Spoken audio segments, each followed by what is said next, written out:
सभी छात्रों को नमस्कार, गुड मॉर्निंग। छात्रों अच्छे होंगे, खुशहाल होंगे, आपकी पढ़ाई सही चल रही होगी। आज लेकर आए हैं हिस्ट्री का आपका सेकंड पार्ट सेकंड। तो आज छात्रों हिस्ट्री का पार्ट सेकंड लेके आए हैं। हमने 2 अंक वाले क्वेश्चन पढ़ लिए थे छात्रों। आज हम स्टार्ट कर रहे हैं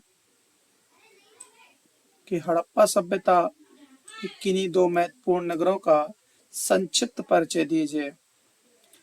छात्रों, उम्मीद है आपकी पढ़ाई तो अच्छी चल रही होगी और ये भी उम्मीद है कि ये जो आपको अपने एग्रीकल्चर क्लासेस पे जो आर्ट्स की क्लासेस मिलेगी वो 2027 के लिए बहुत ही बेहतरीन होने वाली है। सभी नोट्स आपको उपलब्ध मिलेंगे, पीडीएफ भी मिल जाएगी और चैनल पे तो वीडियो है ही। तो देखते हैं कि हड़प्पा सभ्यता के किन्हीं 2 महत्वपूर्ण नगरों का संक्षिप्त परिचय दीजिए। तो जो हड़प्पा सभ्यता थी, जो सिंधु घाटी सभ्यता थी, उस सभ्यता में जो सबसे महत्वपूर्ण जो नगर रहे हैं वहाँ के, तो वो सबसे महत्वपूर्ण नगर कौन से हैं? सबसे महत्वपूर्ण नगर है हड़प्पा। थोड़ा हड़प्पा के बारे में समझिए। इस सभ्यता का महत्वपूर्ण एवं प्रमुख स्थल माना जाता है हड़प्पा, यानी कि हड़प्पा सभ्यता का महत्वपूर्ण एवं प्रमुख स्थल माना जाता है। कौन माना जाता है? हड़प्पा माना जाता है। यह नगर वर्तमान में, यानी कि हड़प्पा वर्तमान में पाकिस्तान के पंजाब के मोंटगोमरी जिले में स्थित है। इस नगर के आकार और यहाँ से उपलब्ध सामग्री के आधार पर यह माना जाता है कि नगर विस्तृत हड़प्पा सभ्यता के उत्तरी भाग की राजधानी रहा होगा। नगर महत्वपूर्ण व्यापारिक मार्गों के मध्य स्थित था, जो इसे मध्य एशिया, अफगानिस्तान और जम्मू कश्मीर से जोड़ते थे। इस नगर के जो निवासी थे वो पक्के मकानों में रहते थे। ये हड़प्पा सभ्यता थी। दूसरा नगर था मोहनजोदड़ो। तो मोहनजोदड़ो भी इस सभ्यता का प्रमुख नगर था। मोहनजोदड़ो वर्तमान पाकिस्तान के सिंध प्रांत में लरकाना जिले में स्थित है। मोहनजोदड़ो का शाब्दिक अर्थ होता है मृतकों का टीला। मोहनजोदड़ो का जो शाब्दिक अर्थ है बच्चों, वो मृतकों का टीला है। मृतकों का टीला ये नाम इसका क्यों पड़ा? तो इसका कारण ये था कि इस नगर की जब खुदाई की गई तो 7 परतें मिली इसकी खुदाई करने में। इससे यह अनुमान लगाया जाता है कि यह नगर 7 बार बसा और 7 बार नष्ट हुआ होगा। इस नगर का निर्माण एक निश्चित योजना के आधार पर किया गया था। यहाँ सड़कों तथा नालियों का समुचित प्रबंधन तथा यहाँ के प्रत्येक मकान में स्नानागार भी होता था। छात्रों, आपको समझ में आया होगा कि जो मोहनजोदड़ो है, तो मोहनजोदड़ो जो है वो हड़प्पा सभ्यता का प्रमुख नगर माना जाता है। मोहनजोदड़ो वर्तमान पाकिस्तान के सिंध प्रांत में लारकाना जिले में स्थित है। मोहनजोदड़ो का जो शाब्दिक अर्थ होता है वो मृतकों का टीला होता है। मृतकों का टीला जो नाम है मोहनजोदड़ो का, वो इसलिए पड़ा क्योंकि इस नगर की खुदाई में 7 परतें मिली। इससे यह अनुमान लगाया गया 7 परतों से कि यह नगर 7 बार बसा होगा और 7 बार नष्ट हुआ होगा। इस नगर का निर्माण जब किया गया होगा तो एक निश्चित योजना, यानी कि एक योजना बना करके किया गया होगा। यहाँ सड़कों तथा नालियों का समुचित प्रबंध किया गया है और यहाँ के प्रत्येक मकान में स्नानागार भी होता था। ये हड़प्पा सभ्यता के मोहनजोदड़ो और हड़प्पा ये 2 प्रमुख नगर थे। छात्रों, तो बढ़ते हैं हम नेक्स्ट क्वेश्चन की ओर। नेक्स्ट क्वेश्चन है हड़प्पा सभ्यता की नगर योजना पर प्रकाश डालिए। यानी हड़प्पा सभ्यता की जो नगर योजना थी वो क्या थी? तो हड़प्पा और मोहनजोदड़ो की खुदाई से, यानी हड़प्पा और मोहनजोदड़ो जो नगर थे 2 हड़प्पा सभ्यता के, उनकी जब खुदाई की गई तो उस खुदाई से ये पता चला कि हड़प्पा सभ्यता एक नगर सभ्यता थी। कैसी सभ्यता थी छात्रों? नगर सभ्यता थी। इस सभ्यता में नगर एक निश्चित योजना के अनुसार बनाए जाते थे। यानी कि हड़प्पा सभ्यता में नगर किस प्रकार से बनाए जाते थे? एक निश्चित योजना बना करके बनाए जाते थे, जिस प्रकार से वर्तमान भारत में बनाए जाते हैं। नगरों में चौड़ी चौड़ी सड़कें पूरब से पश्चिम और उत्तर से दक्षिण दिशा की ओर जाती थी। प्रायः एक दूसरे को समकोण पर काटती थी। यानी कि जो सड़कें और जो नालियां थी, वहां की गलियां थी, सॉरी, जो गलियां थी वो समकोण पर काटती थी। इस प्र, इस प्रकार प्रत्येक नगर अनेक खंडों में, अर्थात हम कह सकते हैं कि मोहल्लों में बढ़ जाता था। प्रमुख सड़कों से गलियां निकलती थी, 1 से 2 मीटर चौड़ी होती थी। मोहनजोदड़ो में एक 11 मीटर चौड़ी सड़क भी थी, जो संभवतः राजमार्ग रही होगी। ये जो माना गया है कि 11 मीटर जो सड़क थी वो संभवतः क्या रही होगी, राजमार्ग रही होगी। नगरों में जल निकास की समुचित व्यवस्था थी, यानी कि जल निकालने के लिए, पानी निकास करने के लिए एक समुचित तरीके से व्यवस्था थी। सड़कों के किनारे नालियां होती थी जो पक्की व ढकी होती थी। इस सभ्यता के नगरों में मकान पक्की ईंटों के होते थे। मकानों में रोशनदान, स्नानागार, रसोई, आंगन, कुएं होते थे। इस सभ्यता के अवशेषों से सिंधु सभ्यता के अवशेषों से स्पष्ट होता है कि हड़प्पा सभ्यता के लोग नगर नियोजन व्यवस्था में अत्यंत कुशल थे। छात्रों, ये हड़प्पा सभ्यता की नगर योजना थी, यानी कि हड़प्पा सभ्यता में हड़प्पा और मोहनजोदड़ो की खुदाई से जब वहां पर उत्खनन कार्य किया गया तो उत्खनन कार्य से ये वहां की हड़प्पा सभ्यता एक नगर सभ्यता मानी गई। और इस सभ्यता में नगर एक निश्चित योजना के अनुसार बने हुए थे। नगरों में चौड़ी चौड़ी सड़कें थीं, पूरब से पश्चिम, उत्तर से दक्षिण की ओर जाती थी, जो प्रायः एक दूसरे को क्या करती थी, समकोण पर काटती थी।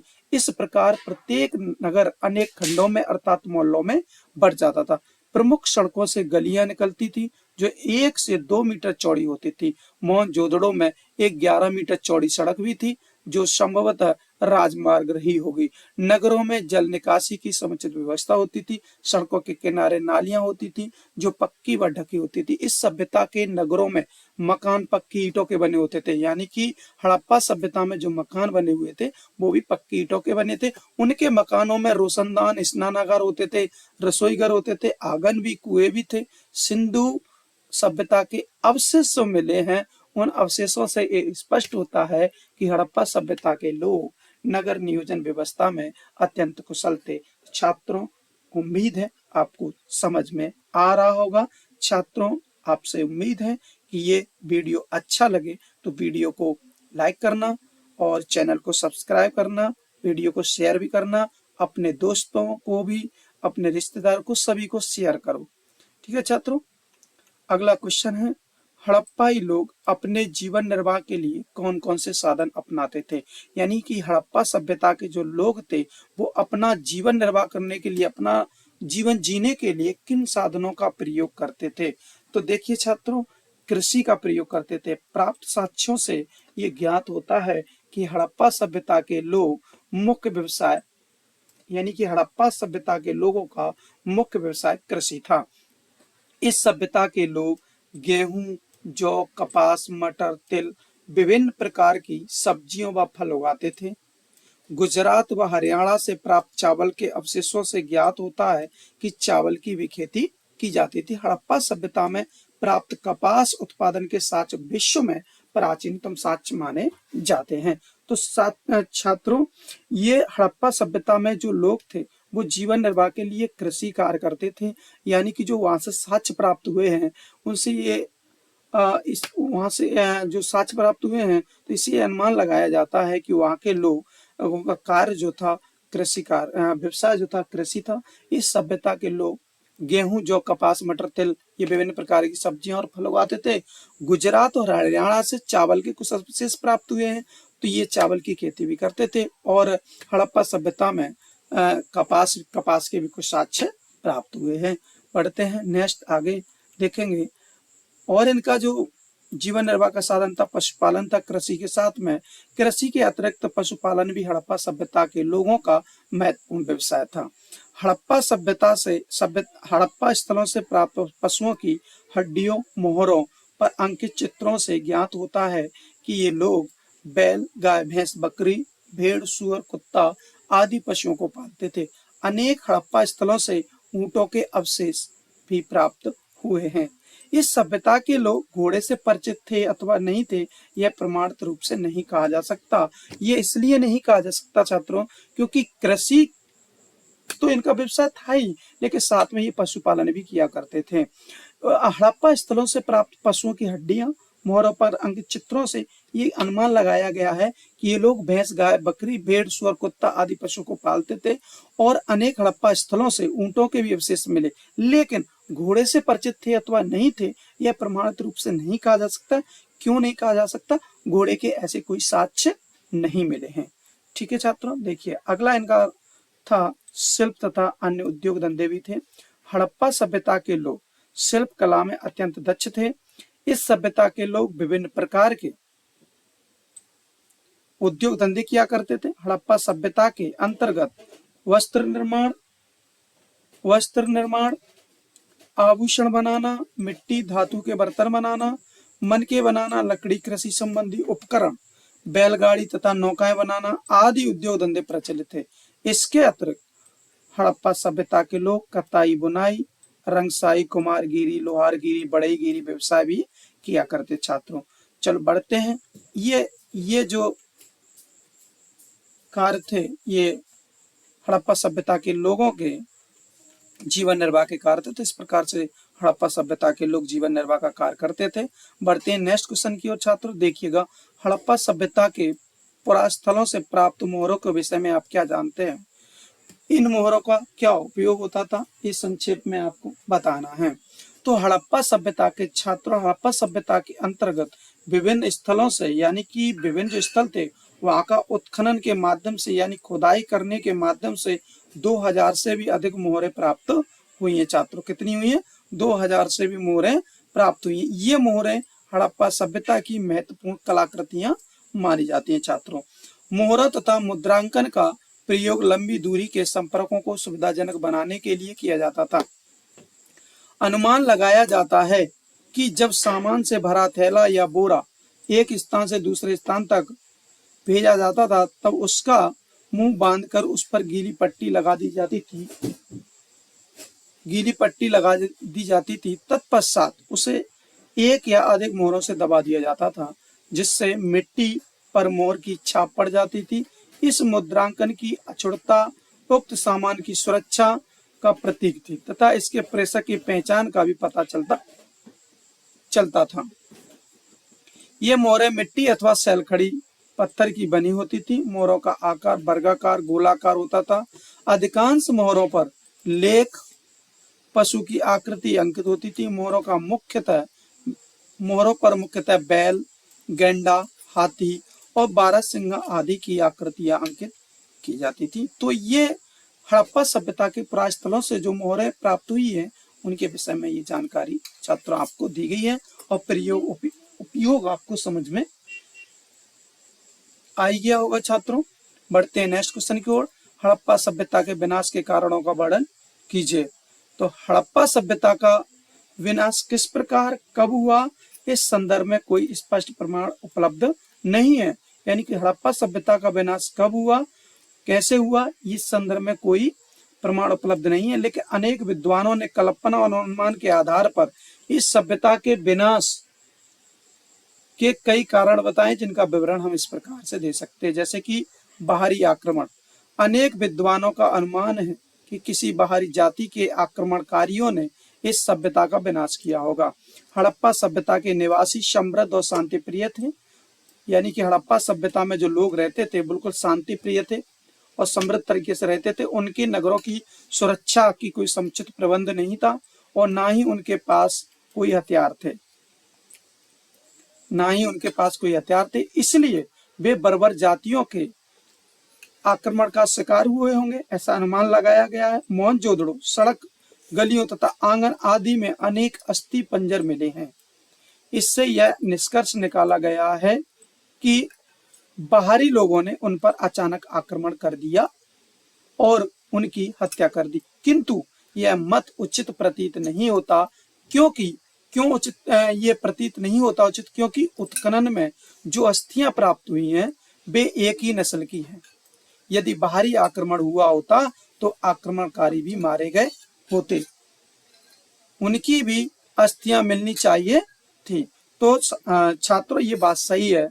अगर मान लीजिए कोई बाहरी जाति अगर हड़प्पा सभ्यता के निवासियों पर आक्रमण करती और वो और उनको मारती, तो उससे क्या होता, तो उनके भी कुछ अस्थियां मिलती। जिस प्रकार से मोहनजोदड़ो में सड़कों और गलियों आंगन में कुछ अस्थियां मिली हैं और ऐसा लगाया गया अनुमान कि अचानक आक्रमण किया होगा और उनको मार दिया गया होगा। लेकिन उस उत्खनन में जो अस्थियां प्राप्त हुई हैं वे केवल एक ही नस्ल की हुई हैं। अगर कोई बाहरी जाति के लोग आक्रमण करते तो उनकी भी कुछ अस्थियां मिलती, इसलिए यह कथन उचित प्रतीत नहीं हो रहा है। बढ़ते नेक्स्ट, जलवायु परिवर्तन। कुछ अनेक विद्वानों का अनुमान है कि जलवायु परिवर्तन के कारण सिंधु सभ्यता का विनाश हुआ होगा। विद्वानों का मत है कि प्रारंभ में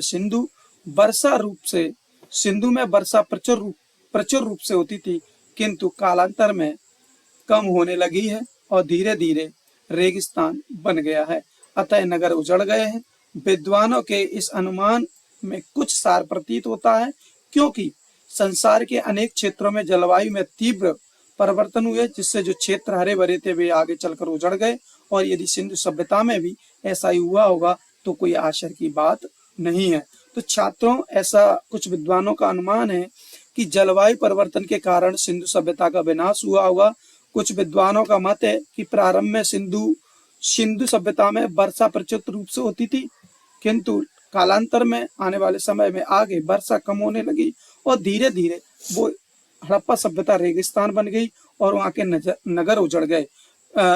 विद्वानों के इस अनुमान से कुछ सार प्रतीत होता है, क्योंकि संसार के अनेक क्षेत्रों की जलवायु में तीव्र परिवर्तन हुए, जिससे जो क्षेत्र हरे भरे थे वो आगे चलकर उजड़ गए। यदि सिंधु सभ्यता में भी ऐसा ही हुआ होगा तो कोई आश्चर्य की बात नहीं है। छात्रों, उम्मीद है आपको अच्छा समझ में आ रहा होगा। छात्रों, अगर वीडियो अच्छा लगे तो वीडियो को लाइक करें और चैनल को सब्सक्राइब करें और वीडियो को शेयर करें और अपने दोस्तों, मित्रों और सबको भेजने का कार्य करें, जिससे उनको भी ये क्लास उपलब्ध हो सके। आगे बढ़ते, बाढ़। कुछ विद्वानों का अनुमान है कि सिंधु तथा इसकी सहायक नदियों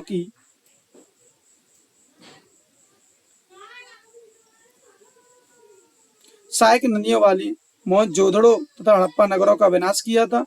यहाँ पर उत्खनन में सिंधु नदी वर्तमान तल से 21 मीटर ऊंचाई पर नदी की रेत मिट्टी मिली है। इससे स्पष्ट होता है कि नदियों में बाढ़ का पानी का कभी कभी 21 मीटर तक ऊंचा चढ़ जाता है। अगला है भूकंप।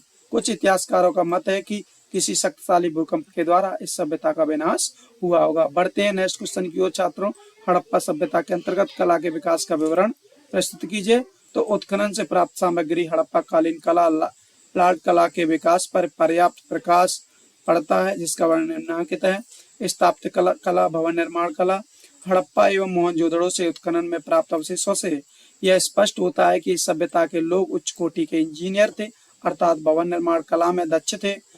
विशाल अन्नागार, सार्वजनिक स्नान, सुनियोजित नगर, भवन, दुर्गा आदि का निर्माण उनकी स्थापत्य कला को प्रमाणित करते हैं। अगला है मूर्तिकला। मूर्तिकला के क्षेत्र में हड़प्पाई लोगों ने विशेष उन्नति की थी। विभिन्न हड़प्पा स्थलों के उत्खनन में मिट्टी, पत्थर, धातु की बनी अनेक मूर्तियां प्राप्त हुई, जिससे स्पष्ट होता है कि हड़प्पाई लोग मूर्तिकला में अत्यंत दक्ष थे। मोहनजोदड़ो से मिट्टी की अनेक मूर्तियां प्राप्त हुई, किंतु यहाँ से प्राप्त कांसे की बनी एक नर्तकी मूर्ति उल्लेखनीय है। इसके अतिरिक्त मोहनजोदड़ो से प्राप्त दादी वाले शेर की प्रस्तर मूर्ति हड़प्पा सभ्यता की सुप्रसिद्ध कलाकृति है। इनके अतिरिक्त अन्य अनेक स्थलों से स्त्री, पुरुषों और पशुओं की प्रतिमाएं प्राप्त हुई हैं। चित्रकला में भी निपुण थे। हड़प्पा सभ्यता के लोग चित्रकला से भलीभांति परिचित थे। उनकी चित्रकारी के नमूने मिट्टी के मटकों, घड़ों, कटोरियों, प्लेटों आदि पर देखने को मिलते हैं। इस काल में हड़प्पाई लोग विभिन्न रंगों से बैल, बूटे, पशु पक्षी तथा पेड़ पौधे आदि चित्र बनाते थे। संगीत एवं नृत्य कला। हड़प्पा सभ्यता के अंतर्गत विभिन्न स्थलों से उत्खनन में प्राप्त साक्ष्यों से ज्ञात होता है कि हड़प्पाई लोग संगीत एवं नृत्य कला से परिचित थे। संगीत संबंधी अनेक उपकरण उत्खनन में प्राप्त हुए। उत्खनन से प्राप्त नृत्य की मुद्रा में स्त्री की धातु की मूर्ति इस तथ्य का प्रमाण है कि हड़प्पाई लोग नृत्य कला में भी रुचि रखते थे। धातु कला, हड़प्पा सभ्यता के लोग धातु कला से भी परिचित थे। धातु कला के अंतर्गत ये लोग सोने, चांदी तथा तांबे आदि के सुंदर आभूषणों का निर्माण करते थे। इसके अतिरिक्त ये लोग धातु से बर्तन और मूर्तियों का भी निर्माण करते थे। धातुओं के बर्तनों पर ये लोग नक्काशी भी करते थे। ये लोग लोहे से परिचित नहीं थे। बढ़ते नेक्स्ट क्वेश्चन की ओर। क्या आप इस तथ्य से सहमत हैं कि हड़प्पा सभ्यता के शहरों के जल निकास प्रणाली योजना की ओर संकेत करती है? अपने उत्तर के कारण बताइए।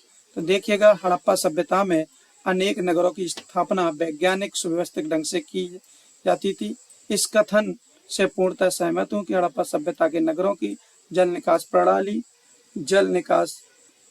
नगर योजना की ओर संकेत करती है। ऐसा मानने के निम्नलिखित कारण हैं। हड़प्पा सभ्यता की सबसे महत्वपूर्ण विशेषता जल निकास प्रणाली थी। भवनों से गंदा पानी निकालने के लिए नालियां उत्तम व्यवस्था की गई थी। प्रत्येक घर में पक्की ईंटों से बनी छोटी नालियां होती थीं, जो स्नानागारों तथा शौचालय से जुड़ी होती थीं। इनके द्वारा घर का गंदा पानी गली में बनी हुई मध्यम आकार की नालियों तक पहुंच जाता था।